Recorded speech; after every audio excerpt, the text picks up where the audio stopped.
அடே, சோன கருப்பன் வந்துட்டேன்டா. மெய் சிலிர்க்க ரத்தம் கொதிக்க உன் வாசப்படிக்கு வேல் ஏந்தி வந்து நிக்கிறேன்டா. எவனடா என் மகனை நிமிர்ந்து பார்க்கறது?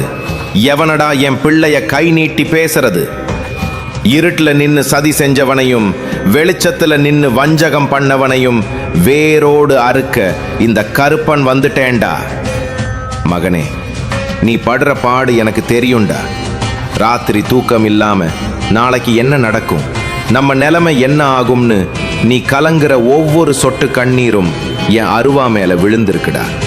அதனால தான் கைலாயத்தை விட்டு காடு மேடெல்லாம் தாண்டி இதோ உனக்காக ஓடி வந்து நிற்கிறேன். நல்லா கேட்டுக்கோ, உன் மேல கை வைக்க நினைப்பவன் கைய நான் முறிப்பேன். உனக்கு வஞ்சகம் நினைப்பவன் குலத்தை நான் அறுப்பேன். நீ செஞ்ச தர்மம் உன்னை காக்கும்னு நினைச்சியே, அதை விட அதிகமா உன்னை பெத்தவனா, உனக்கு காவல் தெய்வமா நான் முன்னாடி நின்னு உன்னை காப்பேன்டா. இனிமே உனக்கு தோல்விங்கிற சொல்லுக்கே இடம் கிடையாது. உன் மனசுல இருக்கிற அந்த பெரிய பாரம், அது எதுவா இருந்தாலும் சரி, அதை இன்னைக்கோட இறக்கி வை. அந்த சுமையை நான் ஏத்துக்கிறேன். தடை தடைன்னு சொல்றியே, அந்த தடையெல்லாம் என் ஒத்த அறிவாள் வீச்சில் சிதறடிக்கிறேன்டா. உன்னை தேடி ஒரு நல்ல செய்தி வரும். அது மனிதர்கள் கொடுக்கிறது இல்ல. இந்த சோன கருப்பன் உனக்கு பிச்சையா இல்ல, உரிமையா கொடுக்கிறது.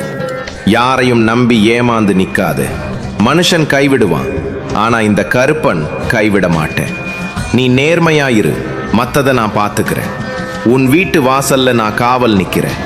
இனி எந்த துஷ்ட சக்தியும் எந்த கெட்ட பார்வையும் உன்னை அண்ட முடியாது. மீறி வந்தா என் வேலு அவங்க இரையாவாங்க. உன் குலத்தை காப்பேன், உன் குடியை காப்பேன், உன் வம்சத்தை வாழ வைப்பேன். இந்த திருநீரை நெத்தியில பூசு. பயம் விலகும், பகை ஓடும்.